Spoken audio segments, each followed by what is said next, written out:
Hello बच्चों, let's read this question. It says the masses of two bodies are in the ratio 5:6 and their velocities are in the ratio 1:2.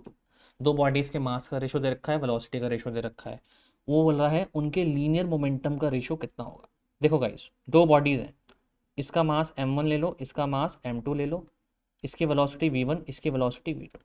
ठीक है जी, इसका momentum ले लो p1, इसका momentum ले लो p2।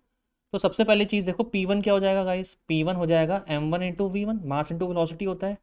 P2 कितना हो जाएगा guys, mass into velocity, m2 into v two. ठीक है, रेशो चाहिए तो P1 अपॉन P2 निकालूं। P1 अपॉन P2 क्या हो जाएगा, m1 v1 upon m2 v2। अब आपको मास का रेशो कितना दे रखा है गाइस, एक तो हमें मास का रेशो पता होना चाहिए और एक वेलोसिटी का रेशो पता होना चाहिए।